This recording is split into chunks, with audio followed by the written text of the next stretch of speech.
السلام علیکم ورحمۃ اللہ وبرکاتہ. سبحان اللہ بحمدہ عدد خلقہ ورضا نفسہ وزنۃ عرشہ مداد کلمات. سبحان اللہ بحمدہ سبحان اللہ العظیم.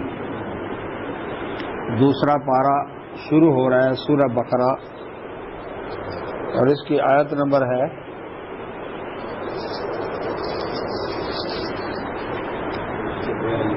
142. دعا پڑھ لیتے ہیں. اعوذ باللہ من الشیطان الرجیم.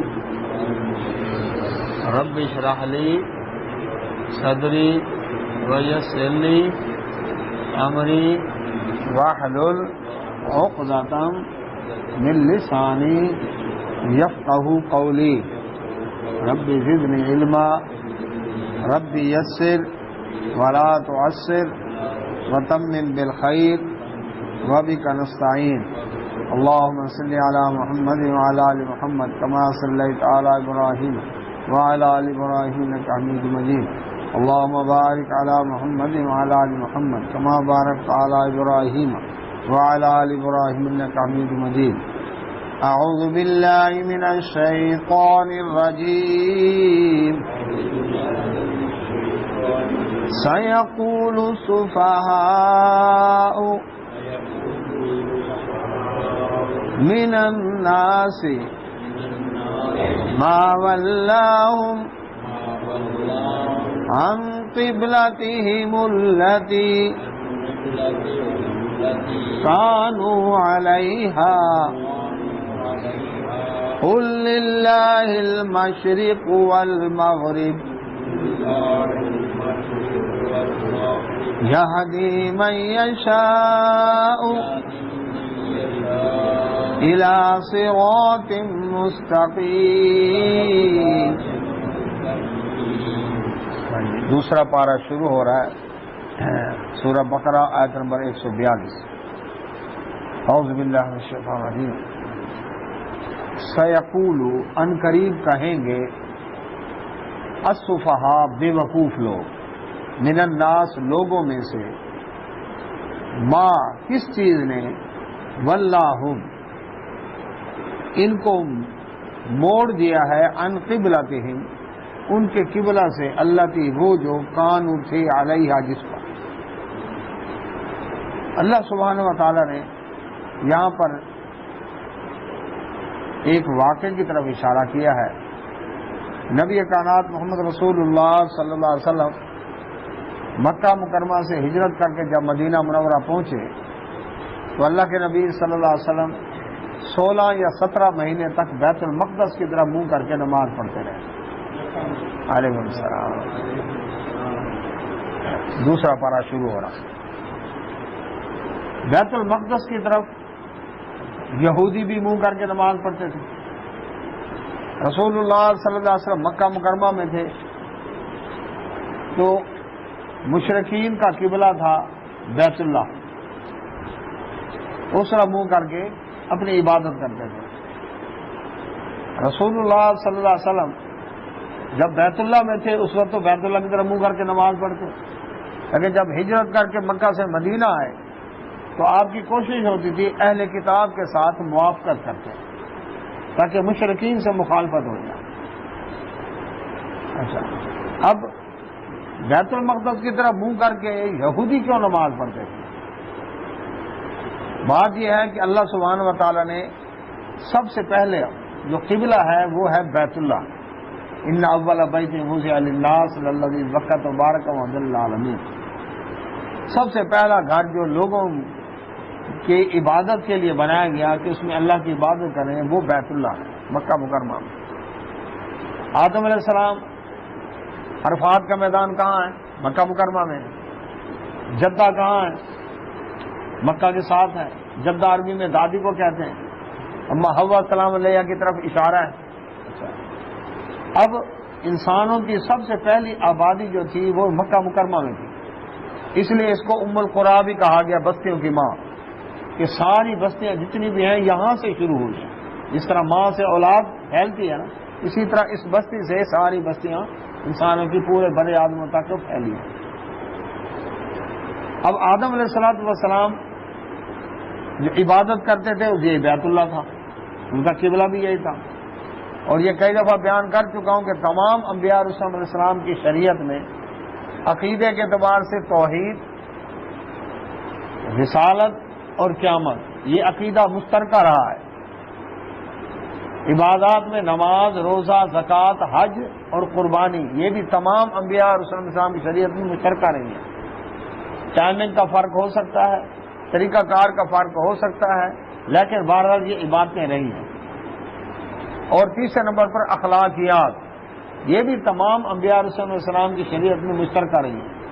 کسی پیغمبر کی شریعت میں جھوٹ بولنا جائز نہیں تھا، کسی پیغمبر کی شریعت میں ناحق قتل جائز نہیں تھا، چوری ڈاکہ زنا جائز نہیں تھا، گالم گلوچ، ماں باپ کی نافرمانی یہ جائز نہیں رہی. یہ مشترکہ رہے. اب آدم علیہ السلام کے بعد نوح علیہ السلام کا دور آیا. یہ آبادی پھیل چکی تھی کہاں تک؟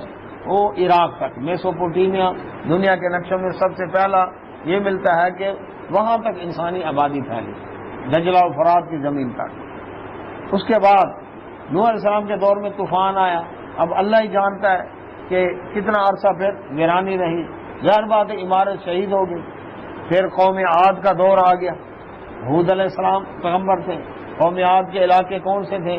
یہ خلیج کی پوری پٹی جتنی بھی ہے، عرب امارات، یہ سارے قوم عاد کے علاقے تھے. انہوں نے پھر بیت اللہ کو تعمیر کر کے آباد کیا ہوگا. اس کے بعد جب قوم سمود کا دور آیا، قوم عاد کی تباہی کے بعد قوم سمود ان کا بھی یہی مرکز تھا. اس کے بعد درمیانی دور کا اللہ سبحانہ تعالیٰ فرماتے ہیں کہ میں ہی جانتا ہوں کہ کتنے ادوار آئے. پھر آخر کار آئے ابراہیم علیہ السلام کا دور. ابراہیم علیہ السلام کے دور میں یہ علاقہ سارا ویران ہو چکا تھا.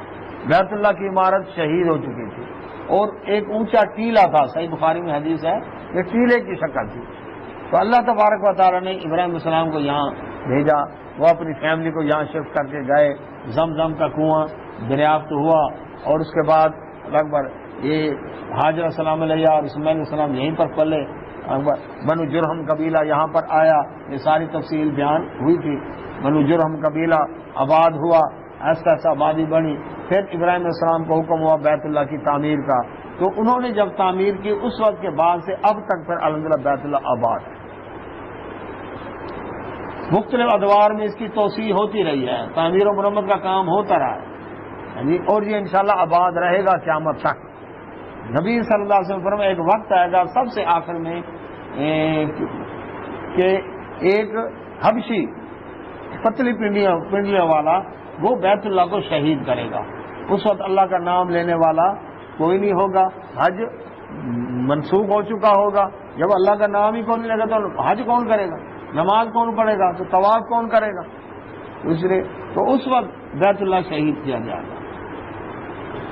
تو اب اللہ کے نبی محمد رسول اللہ صلی اللہ علیہ وسلم اب آپ کو بھی پتا تھا کہ ابراہیم علیہ السلام نے اس بیت اللہ کی تجدید کی ہے. اچھا، ابراہیم علیہ السلام نے بیت اللہ کی تجدید کے بعد یعنی اس کو کیا کہیں گے؟ تجدید، یعنی عمارت نئی کر کے بنائی. اس کے 40 سال بعد حدیث میں آتا ہے کہ ابراہیم علیہ السلام نے بیت المقدس وہاں پر مسجد آباد کی. وہ مسجد اقصی اس کے 40 سال بعد ہے. ابراہیم علیہ السلام نے خود اس کی تعمیر کی کیونکہ ابراہیم علیہ السلام کی دوسری فیملی سارہ السلام علیہ والی وہیں پر رہتی تھی اور اسحاق علیہ السلام اور ان کے بیٹے یعقوب علیہ السلام اور وہ سارے وہ بھی وہیں پر رہتے تھے. تو وہ عبادت کرتے تھے اس طرف پر منہ کر کے. اچھا، اب 1300 سال بعد ابراہیم علیہ السلام کے 1300 سال بعد سلیمان علیہ السلام کا دور آیا. تو سلیمان علیہ السلام نے ہیکل سلیمانی تعمیر کیا، یعنی اس کی توسیع کی، بیت المقدس کی، وہ سارا کچھ وہ کیا. تو اس کے بعد ہیکل سلیمانی پر بھی کئی ادوار آئے، اس کو شہید کیا گیا. یعنی مختلف دشمن آئے، انہوں نے وہ کیا. اب بات یہ ہے کہ اللہ کے نبی صلی اللہ علیہ وسلم مدینہ منورہ میں 16-17 مہینے تک بیت المقدس کی طرف منہ کر کے نماز پڑھتے رہے. وہ بیت اللہ کی طرف پڑھتے تھے. اچھا، مدینہ آئے تو کوشش تھی آپ کی یہودیوں کے ساتھ، اہل کتاب کے ساتھ موافقت ہو تاکہ مشرکین سے مخالفت ہو. لیکن بعد میں جس حکم میں پھر مخالفت کا حکم آتا گیا، نبی صلی اللہ علیہ وسلم پھر یہود و نصارہ سے بھی مخالفت کرتے تھے. اب یہ ہوا اللہ کے نبی صلی اللہ علیہ وسلم تو اللہ تعالیٰ نے یہ آیتیں نازل کی کہ پریشان نہیں ہونا. آپ صلی اللہ علیہ وسلم کی دلی تمنا تھی کہ جب بنی اسرائیل کا دور ختم ہو گیا، نبوت اور رسالت ان سے چھین لی گئی، بنی اسماعیل کو دے دی گئی، ان کی امامت نبوت اور رسالت کا دور ختم ہو گیا بنی اسرائیل کا، تو اب بنی اسماعیل کا دور ہے. تو بنی اسماعیل کا اصل کعبہ جو ہے وہ تو بیت اللہ ہے. تو آپ کے دل کی تمنا تھی کہ بیت اللہ کو ہی قبلہ مقرر کیا گیا. تو اس لحاظ سے قبلہ اول کون سا ہوا؟ بیت اللہ ہے. قبلہ اول مسجد اقصی نہیں ہے، قبلہ اول بیت اللہ ہے، کیونکہ آدم علیہ السلام کے دور سے ہے. اچھا، اب اللہ کے نبی صلی اللہ علیہ وسلم بار بار آسمان کی طرف دیکھتے کہ جبریل علیہ السلام ہے، آپ کے دل کی تمنا تھی کہ حکم لے کر نازل تو نہیں ہو رہا ہے کہ بیت اللہ کی طرف، تو آپ کی دلی تمنا تھی بیت اللہ ہمارا قبلہ کعبہ بن جائے. اللہ سبحانہ و تعالیٰ نے یہ آیتیں نازل کی. اے نبی صلی اللہ علیہ وسلم، بے وقوف لوگوں میں سے یہ کہیں گے ضرور کہ مسلمانوں کو جس قبلہ کی طرف تھے کس نے پھیر دیا. کیوں؟ مدینہ منورہ نے، یہ دیکھیں مدینہ منورہ سے شمال کی طرف ہے بیت المقدس اور جنوب کی طرف ہے مکہ مکرمہ. یار ہم بیت اللہ سے مشرق کی طرف ہیں، اس لیے ہم مغرب کی طرف منہ کر کے نماز پڑھتے ہیں. مدینہ والے جنوب کی طرف منہ کر کے نماز پڑھتے ہیں، جدہ والے شمال کی طرف منہ کر کے نماز پڑھتے ہیں. ٹھیک ہے جی. تو اسی طرح یارم کلا کئی علاقے ایسے ہیں کہ جو مشرق کی طرف منہ کر کے نماز پڑھتے ہیں کہ ان کا قبلہ اس طرح بنتا ہے. تو اصل حکم کیا ہے؟ بیت اللہ کی طرف منہ کرنا ہے. اچھا، اب اتنی بڑی تبدیلی کہ کہاں 16-17 مہینے ادھر منہ کر کے نماز پڑھتے تو یکدم اباؤ ٹرن ہو کر ادھر منہ کر کے نماز پڑھنا، کھلبلی تو مچ رہی تھی. لوگوں نے باتیں کرنی تھی. باتیں کرنے والے ایک تو یہودی، دوسرے منافقین. ہاں جی، آؤ جی روز روز قبلہ بدل رہا ہے، پہلے کبھی ادھر کبھی ادھر. ہاں جی، یہ دین کے نئے نئے حکام روز روز آ رہے ہیں، ہم کوئی پتہ نہیں ہے. اس طرح سے باتیں اللہ تعالیٰ نے پہلے انفارم کر دیا. اے نبی صلی اللہ علیہ وسلم پریشان نہیں ہونا، مسلمانوں پریشان نہیں ہونا، یہ بے وقوف لوگ ہیں بات کریں گے. قل فرما دیں اے نبی صلی اللہ علیہ وسلم، للہ اللہ ہی کا ہے، المشرق مشرق والمغرب والمغرب. یہ تو شمال جنوب کی بات ہے نا، مشرق مغرب بھی اللہ کا ہے. اصل جو سیدھی راہ ہے وہ کیا ہے کھیرا صاحب؟ اللہ کا حکم ماننا. رب جہاں آرڈر کر دے، فوج کے اندر پریڈ ہوتی ہے، جلدی چل، رک، دائیں موڑ، بائیں موڑ، پیچھے پہ. کیوں؟ ذہن بنایا جا رہا ہے کہ تم نے آرڈر ماننا ہے. رک، تم یہ نہیں پوچھنے کا حق رکھتے میں کیوں رکوں جی. دائیں موڑ، تم یہ حق نہیں رکھتے کہ پوچھو کہ دائیں کیوں موڑوں جی. بائیں مڑنے کس لیے ہے؟ پیچھے مڑ، رک کروں تو کیوں کروں جی. نہیں، تم تنخواہ لیتے ہو، تمہارا کام ہے آرڈر کی تعمیل کرنا. یہ ذہنی طور پر ایک تیار کیا جا رہا ہوتا ہے کہ یہ آرڈر کی تعمیل کرتا ہے کہ نہیں کرتا. مومن کا بھی یہی ہے بالکل کہ اللہ تعالیٰ کا آرڈر آ گیا، ٹھیک ہے، ادھر منہ کر کے نماز پڑھ رہے ہیں، اب ادھر منہ کر کے نماز. جس نے آرڈر کی تعمیل کرنی ہے اس کے لیے کوئی مسئلہ ہی نہیں، میں نے تو آرڈر ماننا. تو اس نے فرمایا اے نبی صلی اللہ علیہ وسلم فرما دیں یہ تو شمال جنوب کی بات ہے، مشرق مغرب بھی اللہ کا ہے.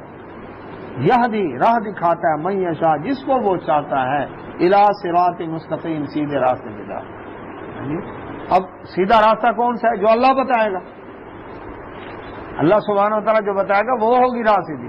اب اللہ نے پہلے وہ راہ بتائی، اب یہ بتائی، جو وہ بتائے گا وہ ہے سیدھی راہ. وَكَذَلِكَ اور اسی طرح جعلناکم، اس کی کی تبدیلی کی وجہ بتائی کہ بنی اسرائیل کے نبوت اور رسالت امامت کا دور ہو گیا ختم، اب آ گیا بنی اسماعیل کا، اب ہے امت محمد صلی اللہ علیہ وسلم کا دور. فرمایا وَكَذَلِكَ اسی طرح جعلناکم ہم نے بنایا تمہیں امتم وسطا، ایک معتدل امت. وقت درمیانی اور اس کے بعد کیا ہے؟ معتدل. یہ دو معنی اس کے. یہود کی شریعت کے اندر سختی بہت تھی، اس کی وجہ بھی قرآن میں اللہ تعالیٰ نے بیان کی کہ ان کے نافرمانی کی وجہ سے اللہ نے شریعت سخت کر دی. ان میں قصاص تھا، دیت نہیں تھی، معافی نہیں تھی. بدلہ لینا، خون کا بدلہ۔ عیسائیوں کے اندر معافی تھی، قصاص نہیں تھا۔ امت وسط میں کیا کر دیا گیا؟ قصاص بھی ہے، دیت بھی ہے، معافی بھی ہے، اعتدال آ گیا۔ یہود کی شریعت کے اندر عورت ناپاکی کے ایام میں نہ کھانا پکا سکتی ہے، نہ برتن دھو سکتی ہے، نہ کپڑے دھو سکتی ہے۔ جس چارپائی پر بیٹھے وہ چارپائی ناپاک ہو گئی، وہ اٹھ کر گئی ہے، دوسرا آدمی آ کر بیٹھے اس چارپائی پر، وہ آدمی بھی ناپاک ہو گیا، غسل کر بھی لے تب بھی شام تک ناپاک رہے گا۔ مشکل تھی نا شریعت۔ عیسائیوں کے اندر فری ہیں، ازدواجی تعلق بھی قائم کر سکتے ہیں، چاہے وہ ناپاکی کے ایام میں کوئی بنا منا نہیں، کچھ نہیں۔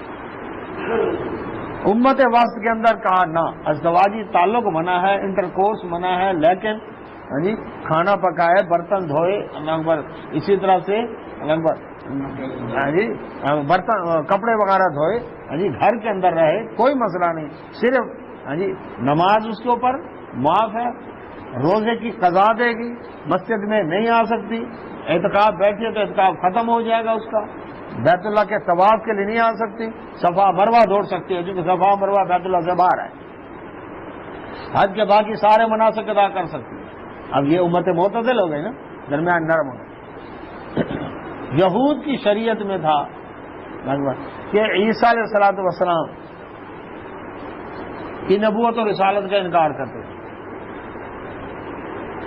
عیسیٰ علیہ الصلوۃ والسلام کو نعوذ باللہ ماں کا ناجائز بچہ، شعبدہ باز، جادوگر، آج بھی یہودی کہتے ہیں۔ عیسائی عیسیٰ علیہ السلام کو نعوذ باللہ خدا کا بیٹا اور لگ بھگ 3 خداؤں میں سے خدا میں یسوع مسیح کہتے ہیں۔ وہ اس انتہا کو گئے، یہ اس انتہا کو گئے۔ امت وسط میں کیا بتایا؟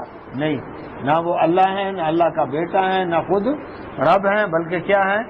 اللہ کے بندے اور اس کے رسول ہیں۔ اعتدال آ گیا۔ ان کی شریعت میں تھا کہ نہ اگر نجاست لگ گئی ہے کپڑے کو تو کینچی سے کاٹو ورنہ پاک نہیں ہوگی۔ عیسائیوں میں تھا سب کچھ پاک ہے، مسلمانوں کا نہیں، پانی سے دھو لو پاک ہو جائے گا، آسانی ہوگی۔ تو اللہ تعالیٰ فرماتے ہیں ہم نے تمہیں امت وسط بنایا، معتدل امت، لتکونوا، تاکہ ہو جاؤ تم الشہداء، گواہ، علی الناس، لوگوں پر کیا ہو جاؤ؟ گواہ۔ وَيَكُونَ الرَّسُولُ، اور رسول اللہ صلی اللہ علیہ وسلم ہو جائیں، علیکم، تم پر شہیدہ، گواہ۔ اللہ کے نبی محمد رسول اللہ صلی اللہ علیہ وسلم فرمایا قیامت والا دن ہوگا، اللہ سبحانہ و تعالیٰ ساری امتوں کو جمع کریں گے، انبیاء رسول علیہ السلام اپنی اپنی امتوں کے ساتھ ہوں گے، ہر امت کا اپنا ایک قسم کا ٹریڈ مارک، نشان ہوگا۔ اس امت محمد صلی اللہ علیہ وسلم کا نشان ہوگا کہ وضو والے اعضاء سفید چمکدار ہوں گے، یہ نشانی ہوگی، یہ امت محمد صلی اللہ علیہ وسلم، کیونکہ وردی تو نہیں ہوگی نا، یونیفارم نہیں ہوگی کہ پہچان ہو جائے، تو اللہ تعالیٰ نے اس امت کی یہ نشانی رکھی۔ نوح علیہ الصلوۃ والسلام اپنی امت کے ساتھ کھڑے ہوں گے، اللہ سبحانہ تعالیٰ فرمائیں گے نوح علیہ السلام کیا آپ نے اپنی امت کے پاس گئے تھے آپ؟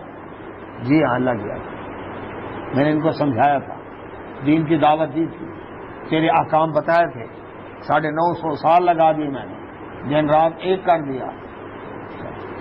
ان امتوں سے پوچھا جائے گا یہ تمہارے پاس آئے تھے سمجھانے؟ اللہ یہ آئے نہیں تھے، مکر جائیں گے۔ جو ایمان والے ہوں گے وہ تو گواہی دیں گے، تھوڑے سے تھے نا ایمان والے، باقی سارے مکر جائیں، آئے نہیں تھے۔ اللہ تعالیٰ فرمائیں گے نوح علیہ السلام آپ کی امت تو کہتی ہے میں آئے نہیں ہمارے پاس، آپ کہتے ہیں کہ آپ کو کوئی گواہ ہے؟ نوح علیہ السلام عرض کریں گے لا امت محمد صلی اللہ علیہ وسلم میری گواہ ہے۔ امت محمد صلی اللہ علیہ وسلم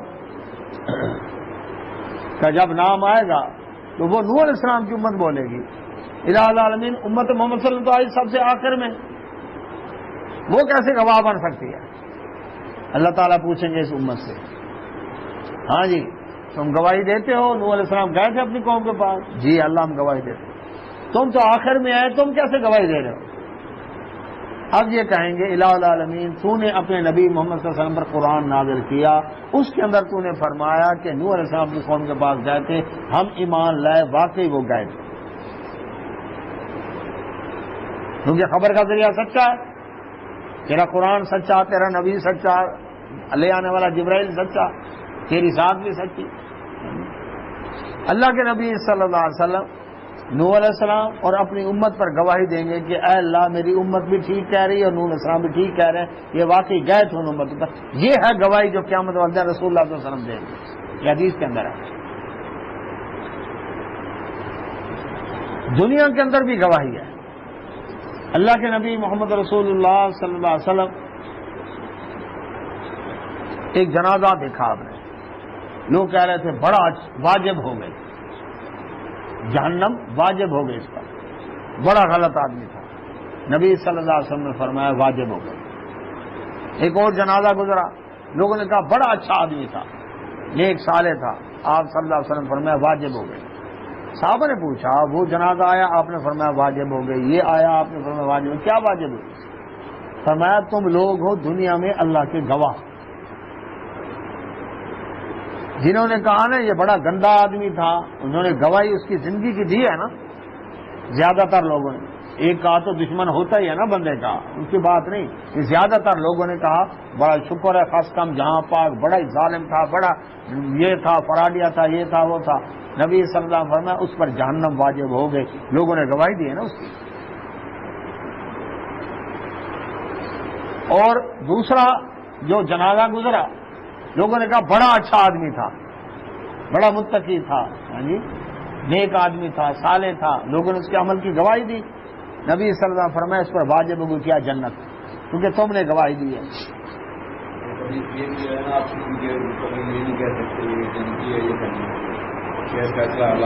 وہ تو ہاں یہ نہیں کہہ سکتے، لیکن یہ اچھا تھا یا برا تھا یہ تو ہے نا. جی ہاں کہ یہ آدمی اچھا تھا، فرعون اچھا تھا یا برا تھا سب کو پتا ہے. ٹھیک ہے جی. ابو جہل اچھا تھا یا برا تھا سب کو پتا ہے. ابو لہب کے بارے میں سب کو پتا ہے. تو ایسی بات تو کہہ سکتے ہیں. اچھا اب یہ دوسری گواہی ہو گئی کہ دنیا کے اندر بھی گواہی ہے، اس امت کی گواہی کو ویلڈ کیا گیا. تیسری گواہی کہ امت محمد صلی اللہ علیہ وسلم کو جو گواہ بنایا گیا وہ یہ ہے کہ یہ اس بات کی گواہی دیتے ہیں اپنے عمل سے کہ ہم اللہ کے دین کے فرما بردار ہیں. اپنے قول سے، اپنے فعل سے، اپنے کردار سے لوگ ان کو دیکھ کر کہیں گے واقعی یار لین دین ان کا بہترین ہے، اخلاق اس کا اچھا ہے. کیونکہ اللہ تعالیٰ نے دوسری جگہ فرمایا کنتم خیر امت اخرجت للناس تأمرون بالمعروف وتنہون عن المنکر وتؤمنون باللہ. تم بہترین امت ہو جو لوگوں کے لیے نکالے گئے ہو، لوگوں کو نیکی کا حکم دیتے ہو، برائی سے روکتے ہو اور اللہ پر ایمان رکھتے ہو. اب اس امت کے لیے نمونہ کون ہے؟ لقد کان لکم فی رسول اللہ اسوۃ حسنہ. تمہارے لیے رسول اللہ صلی اللہ علیہ وسلم کی زندگی بہترین نمونہ ہے. امت کے لیے نمونہ محمد رسول اللہ صلی اللہ علیہ وسلم اور لوگوں کے لیے نمونہ امت محمد صلی اللہ علیہ وسلم. اب آپ کو وجہ کا پتہ چل گیا ہوگا. لوگ کیا کہیں گے یار مسلمانوں کا حال یہ ہے، مسلمان تو ایسے ہو گیا، اسلام تو ٹھیک ہے لیکن جی مسلمان کا حال خراب ہے. مسلمان جب مسلمان ہوگا اس کو دیکھ کر لوگ اسلام کی طرف آئیں گے، کیونکہ یہ غلط کام کر رہا ہے تو اسلام کو بدنام کر رہا ہے. ایک تو خود گناہ کیا، دوسرا لوگ اس کو دیکھ کر کہیں گے آؤ جی دیکھو جناب اس کے کام. بدنام کس کو کیا؟ اسلام کو کیا. اگر یہ اچھا کرتا تو لوگ اس کو دیکھ کر کہتے واقعی جس نے مسلمان دیکھنا اس کو دیکھے، اس کا کردار، اس کا اللہ اکبر گفتار، اس کا یہ سارا. تو مسلمان امت مسلمہ اس کو اللہ تعالیٰ نے گواہ بنایا ہے. یہ لوگوں کے لیے ایک معیار ہے، نمونہ ہے. اب بھوکے سے پوچھا نا دو اور دو سے کا 4 روٹیاں، آپ نے مطلب کی بات کرنی تھی نا. اب آگئی بات کہ رسول اللہ صلی اللہ علیہ وسلم گواہ ہوں گے، یعنی وَيَكُونَ الرَّسُولُ عَلَيْكُمْ شَهِيدًا. آیت کا اتنا حصہ پڑھ کے لوگوں نے کہا دیکھو جی گواہ تو وہ کا ہوتا ہے جو موقع پر موجود ہو. اس کا مطلب ہے اللہ کے نبی صلی اللہ علیہ وسلم حاضر ناظر ہیں، ہر جگہ موجود ہیں، تبھی تو آپ گواہی دیں گے. اب گواہی ہے 2 قسم کی، ایک ہے وٹنس اور ایک ہے ایویڈنس. وٹنس کیا ہے؟ موقع کی گواہی کہ میں نے جی اپنی آنکھ سے دیکھا. اور ایویڈنس ہے کرینے کی گواہی کہ چونکہ اس شخص نے بات کی ہے اور یہ بندہ آج تک ہم نے اس کی زبان سے جھوٹ نہیں سنا. یہ سچا آدمی ہے, کردار بہترین ہے, اس لیے اس کی بات کو ہم کہ انہوں نے کہا میں نے یہ دیکھا, ہم نے ان کی بات کو تسلیم کر لیا. یہ کرینے کی گواہی ایویڈنس. یہ جو گواہی دیں گے رسول اللہ صلی اللہ علیہ وسلم, کس بنیاد پر دیں گے گواہی قیامت والے دن؟ اللہ تعالیٰ کے قرآن کی وجہ سے, کیونکہ قرآن سچا, یہ ایویڈنس ہے, کیونکہ خبر کا ذریعہ سچا ہے. اللہ نے فرمایا نوح علیہ السلام گئے تھے اپنی قوم کے پاس, حالات بیان ہوئے. حود علیہ السلام گئے اپنی قوم کے پاس, صالح علیہ السلام گئے اپنی قوم کے پاس, رب نے بتایا, اس لیے نبی صلی اللہ علیہ وسلم گواہی دی, اس لیے امت محمد صلی اللہ علیہ وسلم نے بھی ایویڈنس گواہی دی. لیکن اگر کوئی کہے نہیں جی وٹنس موقع پر موجود, تو جہاں رسول اللہ صلی اللہ علیہ وسلم کے لیے لفظ آیا کہ وَيَكُونَ الرَّسُولُ عَلَيْكُمْ شَهِيدًا, وہاں پر اس امت کے لیے بھی تو لفظ آیا. اللہ تعالیٰ نے فرمایا وَكَذَلِكَ جَعَلْنَاكُمْ أُمَّةً وَسَطًا لِتَكُونُوا شُهَدَاءَ عَلَى النَّاسِ, کہ تم بھی امت معتدل ہو اور تم بھی لوگوں پر گواہ ہو. ہاں جی یاسین بھائی, آپ امت محمد صلی اللہ علیہ وسلم میں سے ہیں کہ نہیں؟ ہے نا الحمدللہ. اور اب اگر لیا جائے وٹنس موقع کے گواہ, تو پھر تو آپ بھی حاضر ناظر ہوئے. تو سڑک کے باہر کون کھڑا ہے پتہ ہے آپ کو؟ اس کا مطلب یہ معنی غلط کرتے ہیں جو موقع پر موجود ہو. گواہ کتنے قسم کے؟ دو قسم کے, ایک جو موقع پر موجود ہو, ایک وہ جو خبر کا ذریعہ سچا سن کر اس کی وجہ سے گواہی دے. یہ ہوتی ہے گواہی. ہاں کیا آپ نے دیکھا نہیں؟ ہاں جی کیا آپ, تو اسی طرح قرآن میں الم ترو بھی ہے. اور کافروں کو کہا گیا کیا تم دیکھتے نہیں کہ جب اللہ تعالیٰ نے آسمان زمین بنائے, تو کیا جب آسمان زمین اللہ نے بنائے تھے تو کافر اس وقت موجود تھے؟ کوئی بھی نہیں تھا. ٹھیک ہے جی. اچھا, تو اللہ سبحانہ و تعالیٰ فرماتے ہیں یہاں پر کہ یہ گواہی کون سی ہے؟ یہ گواہی ہے ایویڈنس, کہ خبر کا ذریعہ سچا ہے. جس طرح کے یہودی کے ساتھ تھا لین دین کا معاملہ, ہوا یہ تھا کہ اللہ کے نبی صلی اللہ علیہ وسلم نے ایک یہودی کے ساتھ گھوڑے کا معاملہ طے کیا, گھوڑا خریدا. آپ صلی اللہ علیہ وسلم فرمایا اچھا میں رقم جو ہے تجھے گھر سے لا کر دیتا ہوں. اب وہ آدمی آپ کے ساتھ چلا ہے, آپ نے اپنے سواری کی رفتار ذرا تیز کر دی تاکہ جلدی جلدی جا کر میں لے آؤں. راستے میں اور لوگ ملے, ہاں بھی گھوڑا بیچنا ہے.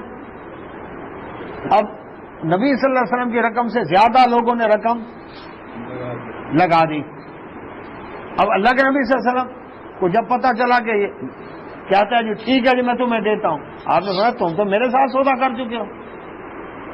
کہنے لگا میں نے سودا نہیں کیا, مکر گیا. کہنے لگا اگر سودا کیا تو گواہ لاؤ. معاملہ تھا یہ. اب گواہ کوئی تھا نہیں. اللہ کے نبی صلی اللہ علیہ وسلم کھڑے ہیں مدینہ کے بازار میں, صحابہ کرام اکٹھے ہو گئے ہیں. اب گواہی کون دے موقع پر؟ تو وہ موجود نہیں تھا, رش لگ گیا. اللہ کے نبی صلی اللہ علیہ وسلم فرما رہے ہیں سودا میرے ساتھ ہوا ہے. وہ کہتا ہے نہیں جی, ہاں جی میں اب ادھر دوسرے کو دے رہا ہوں گھوڑا, رقم جو زیادہ مل رہی ہے, لالچ تھی نا. خزیمہ بن ثابت رضی اللہ عنہ صحابی رسول مجمع چیرتے ہوئے ہے, کیا بات ہے, کیوں لوگ اکٹھے ہیں؟ لوگوں نے کہا ایسے ایسے معاملہ ہے, گواہ چاہیے. گواہ نہیں تھا کوئی موقع پر. انہوں نے کہا میں گواہی دیتا ہوں. نبی صلی اللہ علیہ وسلم نے فرمایا تو موقع پر تھا نہیں, تم کیسے گواہی دیتے؟ آج کیا اللہ کے نبی صلی اللہ علیہ وسلم آپ نے فرمایا اللہ ہے, ہم نے نہیں دیکھا, آپ کی زبان پر یقین کیا. آپ نے فرمایا جبریل میرے پاس قرآن لے کر آیا, ہم نے اترتے نہیں دیکھا, آپ کی زبان پر یقین. آپ نے فرمایا مجھے اللہ نے اپنا رسول بنا کر بھیجا سارے جہانوں کے لیے, ہم نے آپ کی زبان پر یقین. آپ نے فرمایا جنت دیکھ آیا ہوں, جہنم دیکھ آیا ہوں, معراج ہوئی ہے. آپ نے جو جو باتیں بیان کی دین کے حوالے سے, ہم نے آپ کی زبان پر یقین کیا, ایمان لائے. تو جب دین کے معاملے میں آپ سچ بولتے ہیں, تو دنیا کے معاملے میں جب آپ فرما رہے ہیں کہ میں نے اللہ اکبر معاملہ کلیئر کر دیا, سودا میرے ساتھ ہوا, تو میں گواہی دیتا ہوں واقعی آپ سچے ہیں. اس وقت نبی صلی اللہ علیہ وسلم فرمایا یہ میرا وہ صحابی ہے ذو شہادتین, اس اکیلے کی گواہی دو مردوں کے برابر ہے. خزیمہ بن ثابت. اکیلے کی گواہی. اب دیکھیں ابو بکر صدیق رضی اللہ عنہ کتنا مقام مرتبہ ہے. نبیین کے بعد صدیقین کا مقام ہے, سید و صحابہ ہیں, لیکن وہ اکیلے کی گواہی ایک. عمر رضی اللہ عنہ, عثمان رضی اللہ عنہ, علی رضی اللہ عنہ, بدری صحابی, اللہ اکبر, جی فتح مکہ والے, جی بیعت رضوان والے, ہر ایک کی گواہی ایک کے ایک برابر. لیکن یہ وہ صحابی جو اکیلے کی دو کے برابر ہے. کتنا مقام ملا. تو یہ گواہی انہوں نے کیسے دی؟ ایویڈنس. موقع پر تو نہیں تھے نا. چلیے کہ جب بتانے والی ذات سچی ہے, ان کی زبان سے سچ کے سوا آج تک کچھ نکلا نہیں, اس لیے میں گواہی دیتا ہوں, تو یہ ہوگی گواہی. تو اللہ سبحانہ و تعالیٰ فرماتے ہیں اچھا وما جعلنا, اور نہیں بنایا ہم نے القبلۃ, وہ قبلہ, التی وہ جو کنت علیہا, جس پر آپ پہلے تھے. یہ جو پہلے جو ہم نے قبلہ مقرر کیا, کون سا مقرر کیا؟ بیت المقدس, جہاں 16-17 مہینے منہ کر کے وہاں پڑھتے رہے. اللہ تعالیٰ فرماتے ہیں ہم نے مقرر کیا.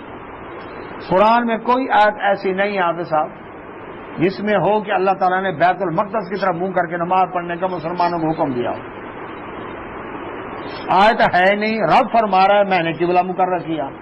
اس کا مطلب ہے رسول اللہ صلی اللہ علیہ وسلم پر وہی خفی حدیث بھی نازل ہوتی تھی, سبھی تو نبی صلی اللہ علیہ وسلم ادھر منہ کر کے نماز پڑھتے تھے. تو حدیث رسول اللہ صلی اللہ علیہ وسلم بھی حجت ہے دین میں. جو کہتے ہیں ہمیں قرآن کافی ہے, یہ قرآن تو کہہ رہا ہے کہ اللہ تعالیٰ نے وہ قبلہ مقرر کیا تھا. وہ آیت دکھاؤ کہاں مقرر کیا. نبی صلی اللہ علیہ وسلم اللہ کے حکم بغیر وہ کام کرنے والے نہیں تھے, تو اللہ نے حکم دیا تو وہ وحی خفی آئی. کون سی وحی خفی؟ وہ کیا حدیث رسول اللہ صلی اللہ علیہ وسلم. اچھا تو اللہ تعالیٰ نے فرمایا وہ جو ہم نے قبلہ مقرر کیا الا مگر لنعلم, تاکہ ہم جان لیں, من کون یتبع پیروی کرتا ہے الرسول رسول اللہ صلی اللہ علیہ وسلم کی, ممن ان میں سے کون ینقلب, اللہ اکبر, پلٹ جاتا ہے علی عقبیہ اپنی ایڑیوں کے بال. اللہ تعالیٰ فرماتے ہیں میں نے یہ آزمائش کرنی تھی. وہ آزمائش کیسی تھی؟ مکہ مکرمہ میں تھے. مکہ مکرمہ میں جو لوگ مسلمان ہوئے بیت اللہ کی طرف منہ کر کے نماز پڑھتے تھے. اب ان کے آباء و اجداد سے وہ قبلہ تھا مقرر. مدینہ منورہ آئے, حکم ہو گیا بیت المقدس کی طرف منہ کر کے نماز پڑھو. اب اپنے آباء و اجداد کی قبلے کو چھوڑا, چھانٹی ہو گئی کہ کیا اپنی قوم کی پوجا کرتے ہیں یا نبی صلی اللہ علیہ وسلم کے حکم کو مانتے ہوئے منہ ادھر کرتے ہیں. ورنہ کیا کہتے ہیں, او جی وڈ وڈیرے ہمارا اس قبلے کی طرف منہ کر کے وہاں پڑھتے تھے, اب آپ نے یہ قبلہ شروع کر دیا, ہم نہیں کرتے. وہیں سے چھاننا لگ گیا. یہ آزمائش تھی تاکہ عربیت کا بت ٹوٹ جائے, قوم پرستی کا بت ٹوٹ جائے. وہ تو ہمارا قومی قبلہ ہے.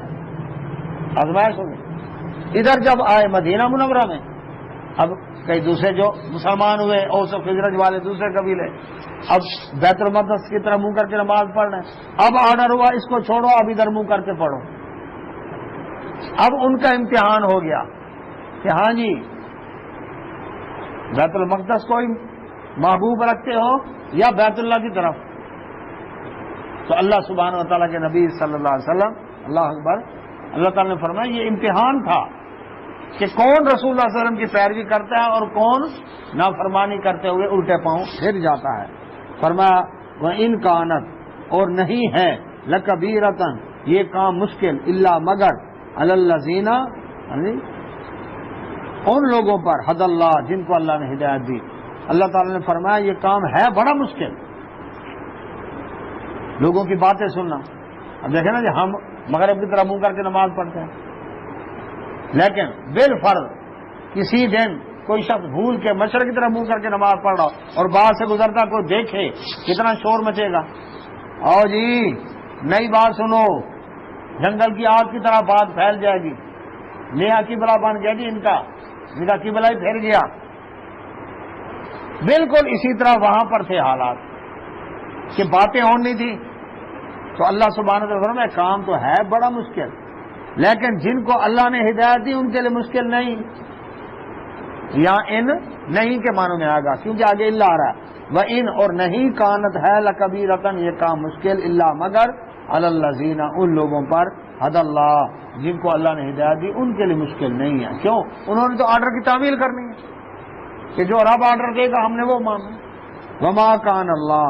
اچھا اب سوال پیدا ہوا کہ جو صحابہ کرام رضوان اجمعین اس قبلہ کی تبدیلی کے حکم سے پہلے فوت ہو گئے اور وہ نمازیں پڑھتے تھے بیت المقدس کی طرف منہ کر کے، ان کی نمازوں کا کیا بنا؟ وہ ضائع ہو گئے.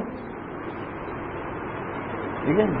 اب یہ سوال پیدا ہوتا ہے جس شخص کو آج پتا چلے کہ سنت طریقہ نماز کا یہ ہے اور وہ شروع کر دے، اب وہ کہے جی پچھلی میری نمازیں ضائع ہو گئی. جب نہیں تھا پتہ نہیں تھا اور جب پتہ چل گیا تو رب فرماتا ہے وما کان اللہ، نہیں ہے اللہ تعالیٰ لیضیع ایسا کہ ضائع کر دے ایمانکم تمہارا ایمان. اللہ تمہارے ایمان کو ضائع نہیں کرتا.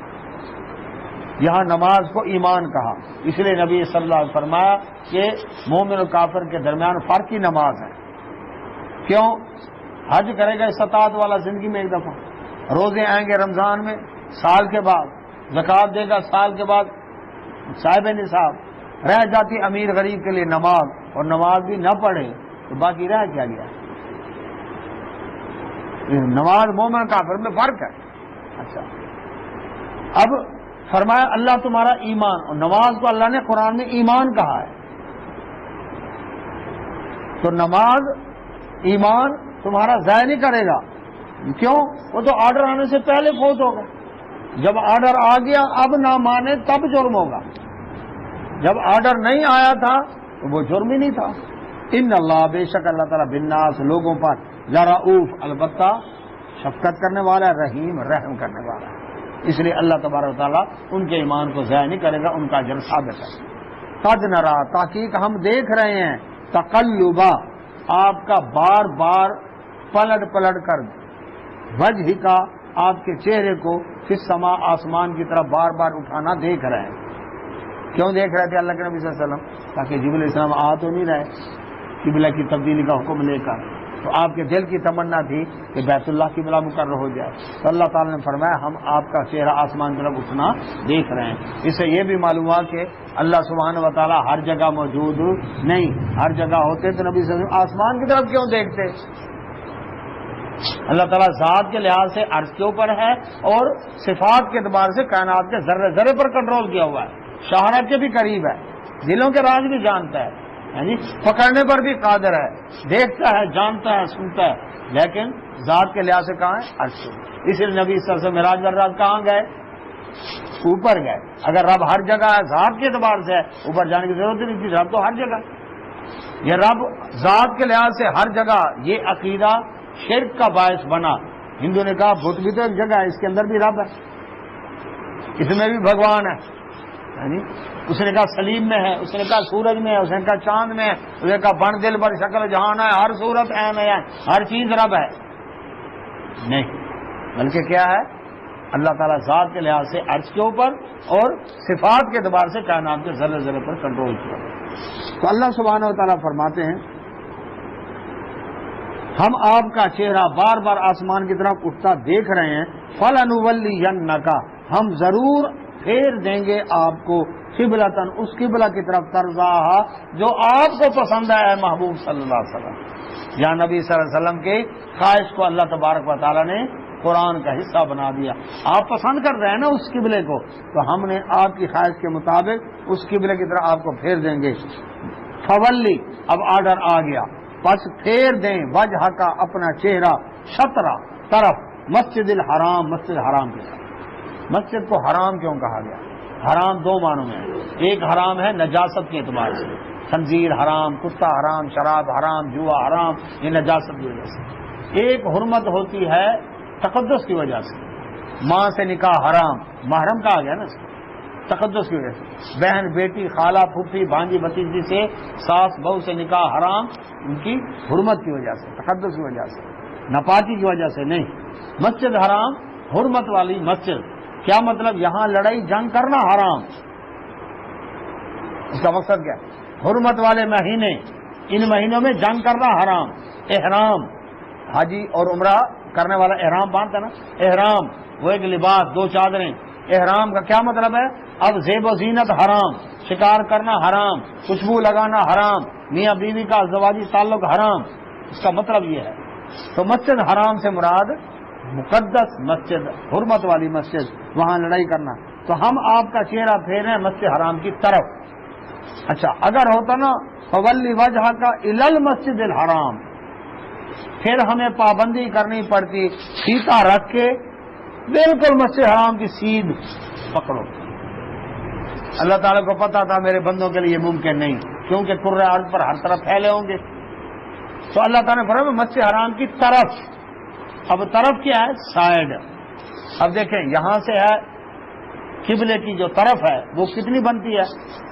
یہ کیا ہے جی؟ شمال، جنوب، مشرق اور یہ مغرب. مغرب کہاں سے شروع ہوتا ہے؟ مغرب اس کونے سے، شمال مغرب سے لے کر جنوب مغرب تک، یہ سارا مغرب ہے نا جی. اگر مسجد کے محراب کا رخ ادھر سے لے کر ادھر تک ان جگہوں پر ہو، یہ مسجد حرام کی طرف ہے، اس کو اکھاڑنے کی ضرورت نہیں کہ ساری مسجد گراؤ پھر جناب سیدھا کرو قبلہ سے ہمارے نماز میں ضائع نہیں، نہ، کیونکہ شطر المسجد حرام ہے وہ یہاں سے جنوب مغرب سے لے کر شمال مغرب تک، یہ پوری سمت ہے، یہ پوری سمت. الال مسجد حرام نہیں ہے. ہاں جب بیت اللہ میں ہے تو پھر الا کریں گے، بیت اللہ کی طرف منہ کریں گے. اچھا کتنی آسانی کر دی اللہ تعالیٰ. اب یہاں پر حکم تھا نبی صلی اللہ علیہ وسلم کو، فرمایا وحیث، اور جہاں بھی ما کنتم تم ہو، دور ہو یا نزدیک، سفر میں ہو یا وطن میں ہو، قریب ہو یا دور ہو، جہاں بھی ہو، فولو، پہلے فولی وجہ کا آپ اپنا چہرہ پھیر لیں. اب امت محمد صلی اللہ علیہ وسلم کو بھی حکم ہے کہ تم بھی پھیر لو جہاں بھی ہو تم وجوہکم، اپنے چہرے، شطرہ، اسی طرف.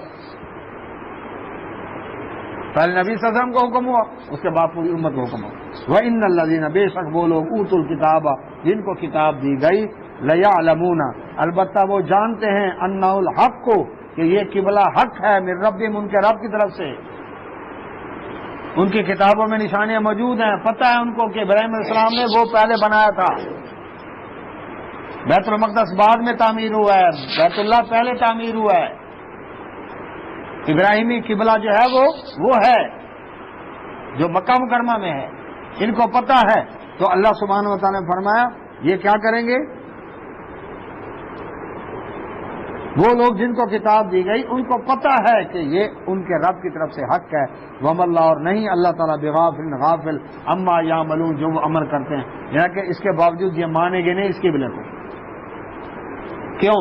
وَلَئِن، اور اگر عطیتا، آپ لے آئیں، الذین، ان لوگوں کے پاس، اوتوا الکتاب، جن کو کتاب دی گئی، بکل آیۃ، ہر طرح کی نشانی لے آئیں، دلائل دے دیں، ان کو سمجھا دیں، جو مرضی کر لیں، ما تابعو، وہ پیروی نہیں کریں گے قبلہ تک، تمہارے قبلے کی، ماننا ہی نہیں. کیوں؟ حسد کی بنیاد پر. حسد یہودیوں میں کہنے لگے نا 16-17 مہینے تک تو ہمارے قبلہ کی طرف منہ کر کے نماز پڑھتے رہے، اب کیا ہو گیا تمہیں؟ ہمارا قبلہ چھوڑ دیا تو ہم تمہارے قبلہ کی طرف منہ کیوں کریں؟ حالانکہ ان کو پتہ ہے ابراہیمی قبلہ کون سا ہے؟ بیت اللہ. تو جتنی نشانیاں لے آئیں انہوں نے قبلے کی پیروی نہیں کرنی. ہاں جی، وہ جو کہتے ہیں نظر اٹھا کے تقدیریں بدل دیتے ہیں، چوروں کو کتب بنا دیتے ہیں، دل پھیر دیتے ہیں. اللہ کے نبی صلی اللہ علیہ وسلم تو زور لگا رہے ہیں کہ ایمان لے آئیں، لیکن رب فرماتا ہے جتنی نشانیاں لے آئیں انہوں نے نہ ایمان لانا ہے نہ قبلے کی طرف منہ کرنا ہے. تو نبی صلی اللہ سے مختار کل ہوتے، نظر ڈال کر تقدیریں بدلتے کہ نہ بدلتے، لیکن یہ اختیار آپ کے پاس نہیں ہے. تو اللہ سبحانہ و تعالیٰ فرماتے ہیں وما انت، اور نہ ہی آپ اے نبی صلی اللہ علیہ وسلم، بتابین، پیروی کرنے والے ہیں، قبلہ تو ان کے قبلہ کی. کیوں؟ اس لیے کہ اللہ نے آپ کو حکم دے دیا بیت اللہ کی طرف منہ کرنے کا. اب آپ تو رب کے حکم کی نافرمانی کرتے، لیکن وہ کر رہے ہیں. وما بعضہم، اور یہ آپس میں بھی، بتابین، وما، اور نہ، بعضہم، ان کا بعض، بتابین، پیروی کرنے والا قبلتن، قبلہ کی بعض دوسرے کے. یہودی اور عیسائی ان دونوں کا اپنا اپنا قبلہ ہے دونوں اہل کتاب. یہودی آج بھی بیت المقدس کی طرف منہ کر کے عبادت کرتے ہیں، دیواریں گریا موجود ہے، ویلنگ وال. جہاں پر کھڑے ہو کر یہودی ہل ہل کے تورات کی تلاوت کرتے ہیں، ٹھیک ہے نا. اس لیے کہ مسلمان کو بھی چاہیے کہ ہل ہل کے قرآن نہ پڑھیں، کیونکہ یہ یہودیوں سے مشابہت ہوتی ہے، ان کے لیے ہلنا لازم ہے. ہمارے یہاں پر ہلا ہلا کے بچے کا دماغ بھی ہلا دیتے ہیں، سکون سے اطمینان سے بیٹھ کر راغبر ہو کر. اچھا، دوسرے نمبر پر عیسائی مشرق کی طرف منہ کر کے نماز پڑھتے ہیں. جتنے گرجے بنے ہوئے ہیں عیسائیوں کے، ان کا رخ مشرق کی طرف ہے. کیوں؟ کیونکہ یہ سورج کے پجاریوں کی نشانی ہے، اور عیسائیت کے اندر سورج کی پوجا پاٹ اللہ اکبر. یہ جو صلیب کا نشان ہے یہ سورج کے پجاریوں کا نشان ہے. سارے سمندر پر صبح کھڑے ہو جاتے اس طرح سے کر کے نا، بازو ایسے کر کھڑے، تو یہ صلیب بنتے ہیں نا نشان پورا. یہ صلیب کا نشان سورج کے پجاریوں کا ہے. پھر سنڈے منڈے سورج دیوتا کی پوجا کرتے ہیں، اتوار کو چاند دیوی کی پوجا کرتے ہیں. یہ مہینوں کے نام بھی یونانی بت پرست دیوی دیوتاؤں کے نام پر رکھے ہوئے ہیں، اور مہینے کے نام بھی رکھے ہوئے ہیں، مارچ اپریل. ہاں جی، اور یہ مارچ ان کے دیوتا کا نام تھا، اسی طرح یہ بھی دیوی دیوتاؤں کے نام. ہندوؤں کے جو ہفتے کے نام ہیں وہ بھی ان کے دیوی دیوتاؤں کے نام پر. تو اللہ سبحانہ و تعالی نے فرمایا یہ آپس میں ایک دوسرے کے قبلے کی پیروی نہیں کرتے تو تمہارے قبلے کی کیسے پیروی کریں گے. فرمایا والا ان اتبعت، اور اگر آپ نے پیروی کی عوام ان کی خواہشات کی، من بعد اس کے ما جا کر جو آ گیا آپ کے پاس من العلم، علم یعنی اللہ تعالیٰ نے اب حکم دے دیا، علم آ گیا کہ قبلہ کون سے آپ کا بیت اللہ. اب پھر بھی اگر ان کو راضی کرنے کے لیے آپ نے اس قبلے کو چھوڑ کر ان کی بات مان لی، ان کا بے شک آپ اذن اسی وقت لمن الظالمین، ظالموں میں سے. جب ہائر اتھارٹی کا آرڈر آ گیا آپ تو چون چنا کی گنجائش ہی نہیں. اب عالم کو جب پتہ ہو کہ دین کا مسئلہ یہ ہے، پھر دنیا کے مفاد کی خاطر ڈنڈی مار کے فتویٰ بدلتا ہے، یہ اس کے لیے.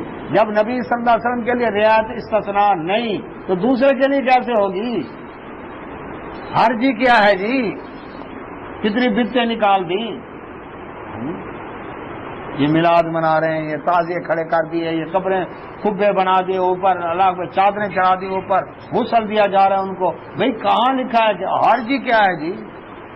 اور اللہ کی طرف سے جب علم آ گیا اس کے بعد کوئی اگر وہ کرتا ہے تو اللہ تعالیٰ نے اپنے نبی صلی اللہ علیہ وسلم کو استثناء نہیں دی، تو باقی چیز کو کیسے دے سکتا ہے. فرمایا الذین، وہ لوگ آتیناہم، جن کو دی ہم نے الکتاب، کتاب، یعرفونہ، وہ پہچانتے ہیں اس نبی صلی اللہ علیہ وسلم کو بھی اور اس قبلے کو بھی، کما جیسے یعرفونہ جانتے ہیں ابنام اپنی اولاد کو.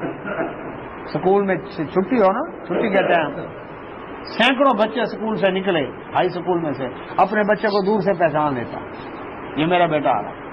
اللہ سبحانہ و تعالیٰ فرماتے ہیں یہودیوں کو کوئی ڈاؤٹ نہیں ہے اس قبلے کی طرف بارے میں،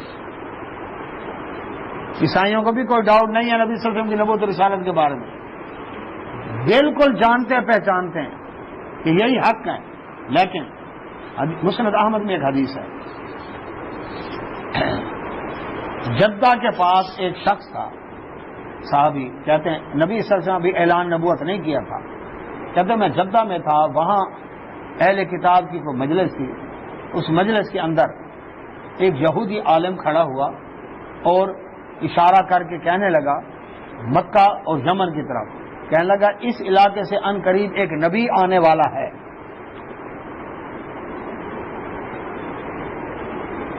اس نے یہ بات بتائی، جب یہ بات بتائی اس نے، کہتے میرے دل میں یہ بات بیٹھ گئی. جب نبی صلی اللہ علیہ وسلم اعلان نبوت کیا، کہتے میں کلمہ پڑھ کے مسلمان ہو گیا. پھر میں نے اس یہودی کے عالم کو ملا، میں نے کہا جو تم نے کہا تھا وہ نبی آ گئے. کہتا ہے نہیں یہ وہ ہے ہی نہیں. یہ کیا تھا؟ بنی اسماعیل میں کیوں آ گیا؟ ہماری بنی اسرائیل میں سے کیوں نہیں آیا؟ یہ حسد من انبیاء، حسد کھا گیا ہماری قوم برادری میں.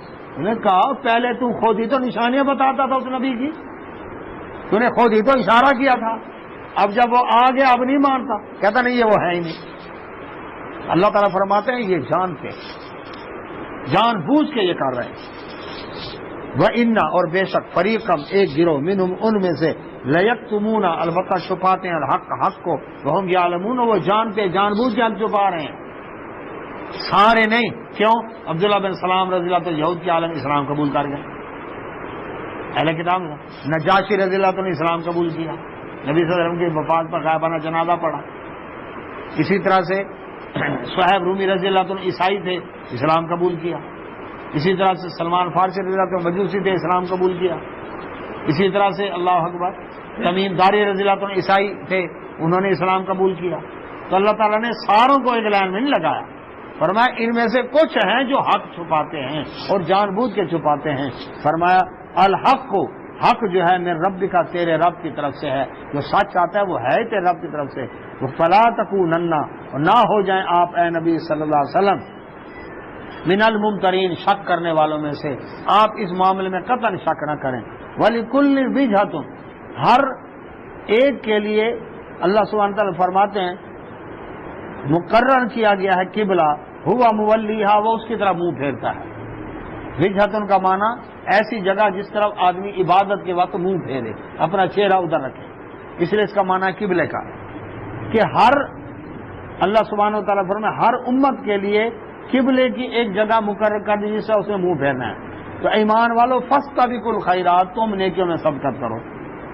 اب اللہ نے حکم دیا نا، تو سب سے پہلے تم بیت اللہ کی طرف منہ کر کے نماز پڑھنا شروع کر دو۔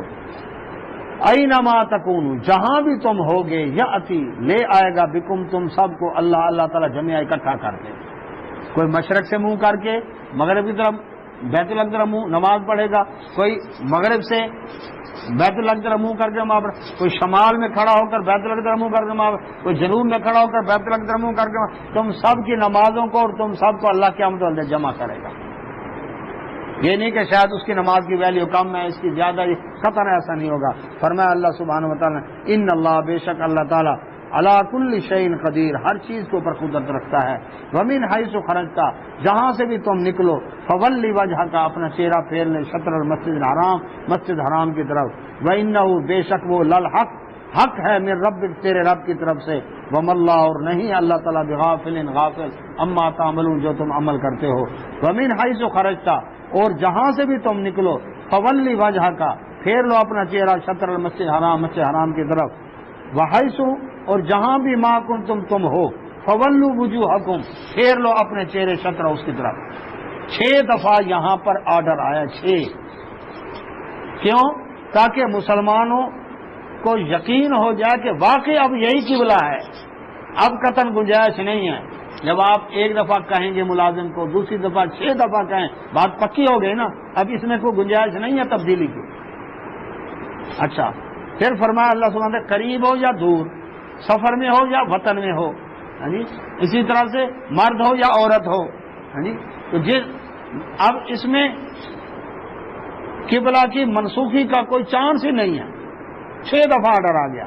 لِأَلَّا یکونا، فرمایا تاکہ ہو جائے، للناس، لوگوں کے لیے، علیکم، لِأَلَّا، تاکہ نہ رہے، یکونا ہو، للناس، لوگوں کے لیے، علیکم، تمہارے بارے میں، حجت، لوگوں کو تم پر حجت بازی کا موقع نہ ملے۔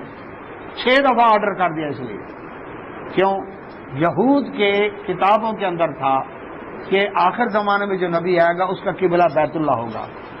اب اگر تم بیت اللہ کی بجائے بیت المقدس پر منہ کر کے نماز پڑھتے رہے تو یہ کیا کہیں گے؟ وہ آخر زمانے والے نبی کا قبلہ تو تھا بیت اللہ، تم تو نماز پڑھ رہے ہو ادھر منہ کر کے، اس لیے ہم ان کی نبوت ہی نہیں مانتے۔ اللہ تعالیٰ فرمایا میں نے حجت پوری کر دی، اب ان کو بولنے کا موقع نہیں دیا کہ ان کا قبلہ مقرر کر دیا نبی صلی اللہ علیہ وسلم، الا الذین، مگر وہ لوگ بولتے رہیں گے، ظالم، جو ظلم کرنے والے منہم، ان میں سے، جی اب جو پھر بھی باتیں کرتے رہیں گے تو وہ کون ہیں؟ ظالم ہوں گے۔ فلا تخشوہم، تم ان سے نہ ڈرو، وخشونی، مجھ سے ڈرو، یہ باتیں کریں گے، یہ کریں گے، اللہ تعالیٰ فرمائے ان کی باتوں کی پرواہ نہ کرو، مجھ سے ڈرو۔ ولی اتما، اور اس لیے بھی قبلہ مقرر کیا تاکہ پوری کر دوں نعمتی، اپنی نعمت، علیکم، تم پر، ولعلکم، تاکہ تم تہتدون، ہدایت پا جاؤ۔ یہ بھی اللہ تعالیٰ نے اتمام میں نعمت کیا ہے، نعمت مکمل کی ہے، جہاں اور نعمتیں دی ہیں وہاں یہ بیت اللہ بھی تمہیں نعمت دی ہے۔ اللہ کے نبی صلی اللہ علیہ وسلم عصر کی نماز کا وقت مسجد قبلہ تعین میں 2 رکعت آپ نے بیت المقدس کی طرف منہ کر کے نماز پڑھی۔ اب آرڈر آ گیا نا، بہت سارا سخت آرڈر ہے، گنجائش نہیں ہے، 6 دفعہ حکم آیا۔ دوران نماز اللہ کے نبی صلی اللہ علیہ وسلم 2 رکعتیں ادھر منہ کر کے نماز پڑھی، اور 2 رکعتیں پھر اب دیکھیں صفیں بنی ہوئی ہے نا، امام ادھر ہے، امام صفیں چیر کر ادھر آ گیا، سارے اباؤ ٹرن ہو گئے بیت اللہ کی طرف، تو 2 رکعتیں ادھر منہ کر کے نماز پڑھیں. اس لیے اس مسجد کا نام ہے قبلتین، 2 قبلوں والی مسجد. اس میں پہلے ادھر منہ کر کے نماز پڑھی، پھر ادھر منہ کر کے. عصر کی نماز پڑھ کے ایک صحابی نکلے، گئے آگے تو ایک اور مسجد میں صحابہ کرام نماز پڑھ رہے تھے، تو دیکھا وہ بھی بیت المقدس سے منہ کر کے نماز پڑھتے. ابھی ان کو تو آرڈر نہیں پہنچا تھا نا، تو اس صحابی نے اونچی آواز سے کہا اللہ کی قسم میں نبی صلی اللہ علیہ وسلم کے پاس سے نماز پڑھ کے آ رہا ہوں اور آرڈر آ گیا ہے قرآن میں کہ قبلہ ہمارا بیت اللہ مقرر ہے. وہ لوگ رکوع میں تھے، رکوع میں ہی اباؤ ٹرن ہو گئے.